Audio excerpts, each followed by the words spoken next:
Good morning, dear students. Today we will do chapter number 12, Profit and Loss. The chapter number 12, Profit and Loss, is related to buying and selling of goods.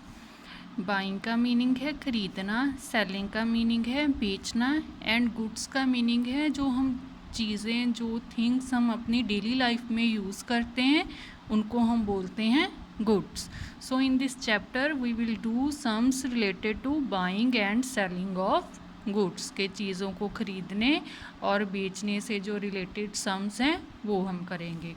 First of all you need to know about the term profit. Profit का meaning है फ़ायदा होना, कुछ extra मिलना. Let us understand it by given example in your book. Suppose a shopkeeper buys a radio for ₹500. मान लीजिए कि एक शॉपकीपर ने बाइज मीन खरीदा है रेडियो सेट फॉर ₹500. एक शॉपकीपर ने रेडियो 500 रुपीज़ का खरीदा है. He will not sell it to a customer for ₹500 because he earns his livelihood from his business only. He will not sell it to a customer for ₹500. वो अपने किसी भी customer को ये जो रेडियो उसने ख़रीदा है वो 500 का नहीं बेचेगा. क्यों नहीं बेचेगा? Because he earns his livelihood from his business only. क्योंकि वो उसकी कमाई का साधन क्या है? सिर्फ यही बिजनेस है कि वो होलसेलर डीलर से 500 की अगर रेडियो लेकर आया है तो उसने अपना फ़ायदा देखना है कि मुझे एक्स्ट्रा क्या मिल रहा है. So he tries to sell the radio for a price higher than the price for which he buys it. तो वो जितने का उसने ख़रीदा है उससे ज़्यादा रेट पर बेचने की कोशिश करेगा. क्यों कोशिश करेगा? इसी से तो उसको फ़ायदा होगा. अगर उसने 500 का ख़रीदा और 500 का ही बेच दिया तो उसको तो कोई प्रॉफिट नहीं होगा, कुछ एक्स्ट्रा नहीं मिलेगा. अगर कुछ एक्स्ट्रा नहीं मिलेगा तो उसका क्या फ़ायदा? अगर वो 500 का लेकर 600 का बेचेगा तभी उसको 100 रुपीज़ एक्स्ट्रा मिलेंगे, उसकी खुद की पॉकेट में जाएंगे. So buys it to earn some gain और प्रॉफिट. मीन्स कि उसने भी अपना कुछ फ़ायदा देखना है कि मुझे भी कुछ एक्स्ट्रा मिले, इसलिए उसने क्या करना है, जो उसने रेडियो 500 का ख़रीदा है वो उसको 500 से ज़्यादा का बेचेगा. हम अपनी डेली लाइफ में जैसे ये पेन है, पेन मैंने 10 रुपीज़ का ख़रीदा लेकिन जो शॉपकीपर है उसको 10 रुपीज़ का नहीं आया होगा. सपोज़ उसको 9 रुपीज़ का मिला होगा. मैं कस्टमर हूँ तो कस्टमर को उसने जितने का ख़रीदा है उससे ज़्यादा का देना है. तो उसने 9 का ख़रीदा और मुझे 10 का दे दिया तो उसको कितना प्रॉफिट हुआ? 1 रुपीज़ प्रॉफिट फॉर पर pen. Next term is cost price and selling price. The amount which the shopkeeper spent to buy goods from the wholesale dealer is called the cost price. कि वो amount, वो पैसे जो एक shopkeeper spend means खर्च करता है to bye goods, चीज़ों को ख़रीदने के लिए. कहाँ से? फ्रॉम होलसेल डीलर से. Is called cost price. जैसे हम शॉप पर जाते हैं ये बुक ख़रीदने या पेंसिल ख़रीदने, तो ऐसे ही जो शॉपकीपर हैं वो होलसेल डीलर के पास जाते हैं, उससे भी बड़ी दुकान पर जाते हैं अपना सामान ख़रीदने के लिए. होलसेल इसको इसलिए बोला जाता है क्योंकि उसके पास जो सामान है वो बहुत ज़्यादा मात्रा में होता है. जब शॉपकीपर होलसेल डीलर से कोई भी चीज़ खरीदने जाता है, जिस रेट पर वो ख़रीदता है उसको हम बोलते हैं cost price. The amount for which he sells the goods to the customer is called the selling price. और वो प्राइस जिस पर वो हमें गुड्स सेल करता है, बेचता है, गुड्स टू दी कस्टमर, हमें चीज़ें बेचता है, उसको बोलते हैं हम selling price. In the above example, so 500 is the cost price. The shopkeeper is selling the radio for 540, so it is called the selling price. जिस पर उसने ख़रीदा होलसेल डीलर से वो हो गया कॉस्ट प्राइस, और जिस रेट पर हमने लिया, प्राइस पर हमने लिया, वो हो गया सेलिंग प्राइस। जो cost price and selling price को हम शॉर्ट फॉर्म में भी लिखते हैं। कॉस्ट प्राइस को सीपी एंड सेलिंग प्राइस को we can write as SP. The difference between the selling price and the cost price is called profit or gain. The difference between selling price difference means minus between selling price and cost price is called the profit or gain. So हमारे पास profit का क्या formula बन गया फिर? Profit is equal to selling price minus cost price. Next term is loss. Loss का meaning है कुछ नुकसान हो जाना, कुछ घट जाना। जैसे प्रॉफिट में शॉपकीपर को कुछ एक्स्ट्रा मिलता है, उसको फ़ायदा होता है, लेकिन लॉस में उसको कुछ एक्स्ट्रा देना पड़ता है। We can understand it by same example. If he buys a radio for ₹500, अगर उसने रेडियो सेट 500 का ख़रीदा है, फॉर एनी रीज़न उसको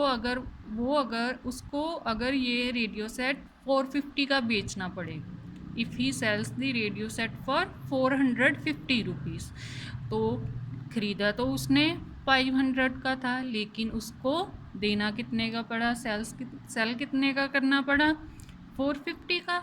इट मीन्स को उसके 50 रुपीज़ ज़्यादा लग गए, उसको 50 का क्या हो गया, लॉस हो गया। सो लॉस के लिए क्या फॉर्मूला होगा, CP minus SP, cost price minus selling price. Profit जब भी होता है तो कुछ एक्स्ट्रा मिलता है, लॉस जब भी होता है तो कुछ जाता है, कुछ नुकसान होता है।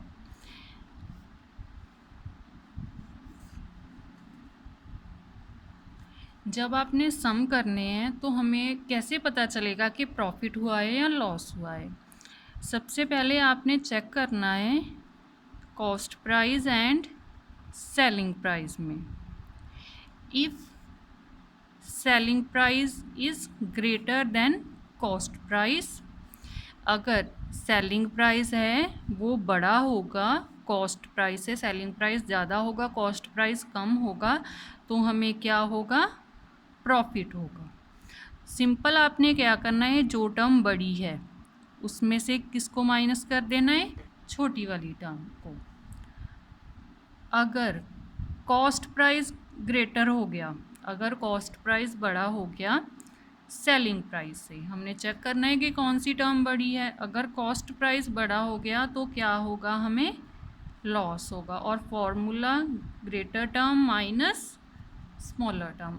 If CP is greater then always loss, if SP is greater then profit. ये आपने याद रखना है, इसी से आपके सारे सम सॉल्व हो जाएंगे कि अगर CP बड़ा है तो प्रॉफिट, अगर SP बड़ा है तो प्रॉफिट, अगर CP बड़ा है तो लॉस होगा। Exercise 12.1 question number 1, find the gain और लॉस। हमने क्या फाइंड करना है, प्रॉफिट और लॉस फाइंड करना है। In first part CP is ₹3.50 and SP is ₹4.25. In our first step is to check which term is greater. SP, here SP is greater, अगर SP बड़ा है तो क्या होगा, प्रॉफिट। यहीं पर लिख लेना है, यहीं पर राइट कर देना है आपने। तो प्रॉफिट का फॉर्मूला कैसे लिखना है, greater term minus smaller term. ₹4.25 से हमने ₹3.50 माइनस कर देना है। यहाँ से कैरी लेंगे, 12 माइनस 5, सॉरी यहाँ पर 5 आना था, 12 माइनस 5 7 0। So profit is ₹70। 70 पैसे क्या हो गया, प्रॉफिट हो गया। In question number 2, CP is ₹18 and SP is ₹13 and 50 पैसे। So first step, check which is greater, CP और SP। CP is greater. If CP is greater, then loss. Formula for loss is CP minus SP, greater term minus smaller term. CP is 18 rupees, SP is 13 rupees 50 paise. So now we subtract 13 rupees 50 paise from 18. 7 minus 3, 4. So loss is rupees 4 and 50 paise is our answer. Only one first step is most important. जब आपको पता चल गया कि अगर तो CP greater है तो लॉस होगा, तो लॉस का formula greater term minus smaller. अगर SP ग्रेटर है तो प्रॉफिट होगा. Formula for profit is SP minus CP.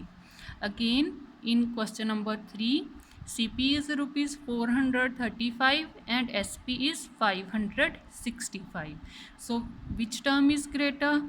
565. SP is greater. If SP is greater, then profit. Formula for profit is SP minus CP. Here SP is 565 and CP is 435. When we subtract, we get profit as rupees 130. So our answer is rupees 130. Question number 4 and 5. Try to do both these sums by yourself. Question number 2. Gurpreet bought a cycle for rupees 750. The transport charges were rupees 10. If he sold the cycle for rupees 798, find his gain or loss. First line में क्या लिखा है कि Gurpreet bought means खरीदना. गुरप्रीत ने cycle खरीदा है rupees 750 का. द ट्रांसपोर्ट चार्जेस मीन्स कि उसको घर लाने के वर रुपीज़ 10 रुपीज़ उसको लग गए उस साइकिल को अपने घर लाने के लिए. सो टोटल कॉस्ट प्राइस फिर कितना हो गया? जितने का उसने ख़रीदा है प्लस जो ट्रांसपोर्ट चार्जेस हैं वो भी कॉस्ट प्राइस में ही ऐड होने हैं. सो cost price of cycle is rupees 750 plus rupees 10. So total cost price कितना हो गया? 760. Next, if he sold means बेचना, बेच दिया उसने. साइकिल कितने का? रुपीज़ 795 का. So selling price of cycle is rupees 798. We have to find profit और लॉस, गेन और लॉस हमने फाइंड करना है. So cost price is 760, selling price is 798. हमने फर्स्ट स्टेप हमारा वही है कि हमने चेक करना है which term is greater. Selling price is greater. अगर सेलिंग प्राइस बड़ा है तो क्या होगा? हमें प्रॉफिट. सो गुरप्रीत को क्या हुआ? साइकिल बेचने से प्रॉफिट हुआ. फॉर्मूला फॉर प्रॉफिट, बड़ी टर्म से छोटी term minus SP minus CP. 798 minus 760. So our answer is 38. Profit is rupees 38. Question number 3 and 4, 7, 8 not in syllabus. So cross question number 3, 4, 7 and 8. Question number 5. Question number 5 is similar as question number 2. Harish bought a second hand typewriter for rupees 1200. Harish ने एक second hand typewriter ख़रीदा है जिसकी cost कितनी है? 1200 and spend rupees 200 on it's repair. और 200 उसने खर्च किए हैं इसकी रिपेयर पर. ही sold it for rupees 1680 find his profit और लॉस। उसने इसको सोल्ड मीन्स सेलिंग प्राइस कितना गिवन है 1680। तो कॉस्ट प्राइस हमने कैसे लिखना है 1200 प्लस 200, क्योंकि उसको तो टोटल फिर जब काम करने योग तो वो जब उसने उसकी रिपेयर करवाई तभी हुआ ना। तो 1200 plus 200 1400 is cost price and selling price is 1680. Question number same as question number 2. Try to solve this sum by yourself. Question number 6. A merchant bought a sofa set for rupees 1520 rupees. He spent rupees 30 on labor charges to bring it to his shop. Merchant ने sofa set bought means खरीदा 1520 rupees का और उसने 30 रुपये खर्च किए on labour charges to bring it to his shop के अपनी शॉप पर लाने के लिए उसने 30 रुपीज़ किराया दिया। ही sold the sofa set at the rupees 1435 find his gain और लॉस। सबसे पहले cost price of sofa set. Cost price what is cost price, क्या होगा कॉस्ट प्राइस हमारा 1520 प्लस 30, क्योंकि जो भी लेबर चार्जेस हैं वो भी कॉस्ट प्राइस में ही आएंगे। Rupees 1520 plus rupees 30 is rupees 1550 rupees is cost price for sofa set. Next one is selling price. Selling price of sofa set is rupees 1435. अब हमने चेक करना है कि प्रॉफिट है या फिर लॉस है। So which is greater cost price और selling price? Here cost price is greater. If cost price is greater than selling price then loss. So loss is equal to CP minus SP। Cost price है हमारा 1550 and selling price है 1435।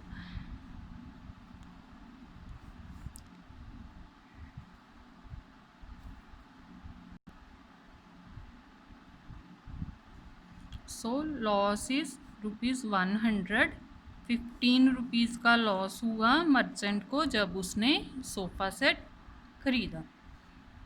सो exercise 12.1 is completed.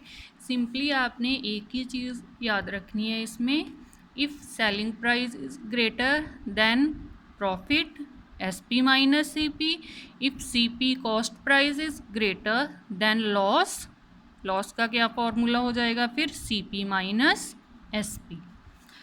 Next topic is डिटर्मिंग selling price. अब हमने अगर selling price find करना है तो वो कैसे करेंगे?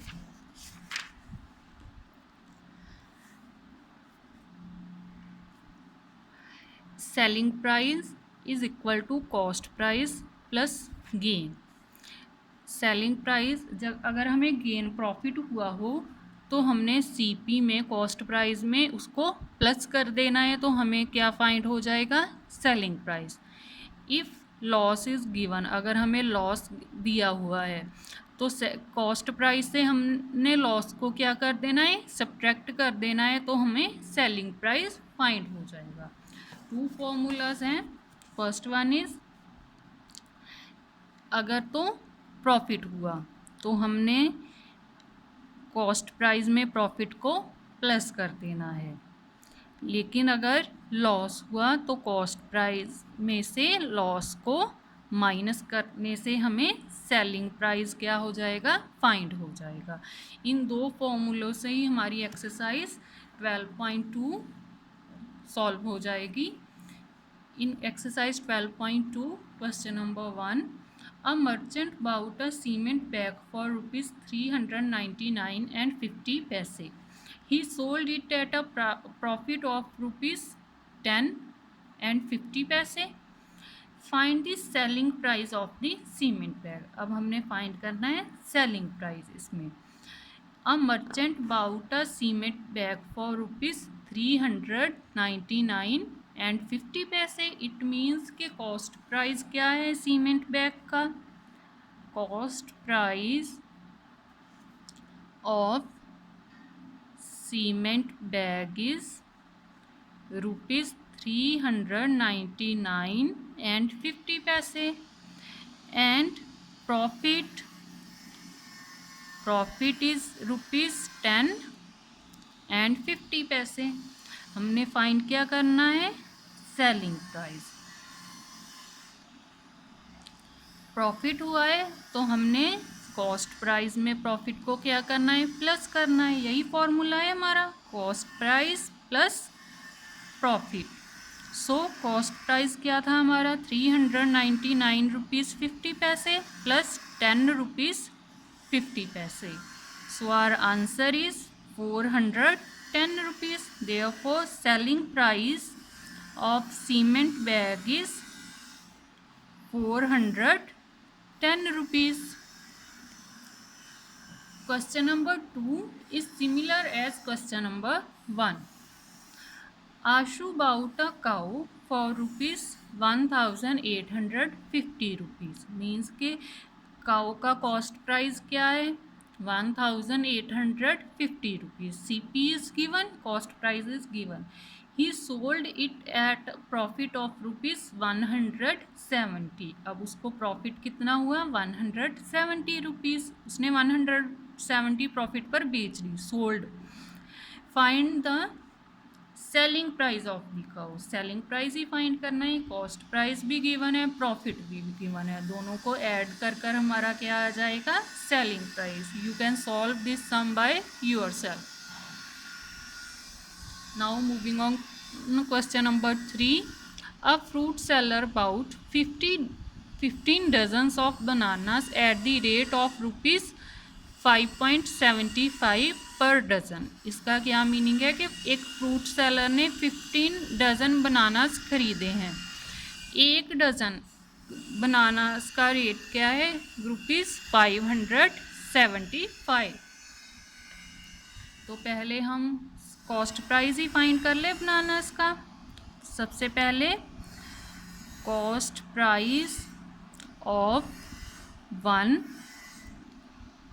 Dozen of bananas is rupees 5.75 पैसे. 1 डज़न का कॉस्ट प्राइस है 5 रुपीज़ 75 पैसे. Then cost price of 15 dozens of bananas. जब भी हमें एक का प्राइस गिवन हो और हमने ज़्यादा का फाइंड करना हो तो हम ऑलवेज क्या करते हैं? मल्टीप्लाई करते हैं. सो मल्टीप्लाई 15 बाय 5.75 जो कि कॉस्ट प्राइस है 1 डज़न बनाने का. 5 5 are 25, 5 7 are 35, 35 and 2 37. 3 carry, 5 5 are 25 and 3 28. 5 2 6 8. So cost price of 15 dozens of bananas is rupees 86 and 25 पैसे. नेक्स्ट लाइन क्या लिखी है उन्होंने? By selling all the bananas he earned a loss of rupees 18. जब उसने बाय सेलिंग ऑल दी बनाना, सारे बनाना cell कर दिए तो उसको लॉस हुआ 18 रुपीज़ का. Find the selling price of 15 dozens of banana.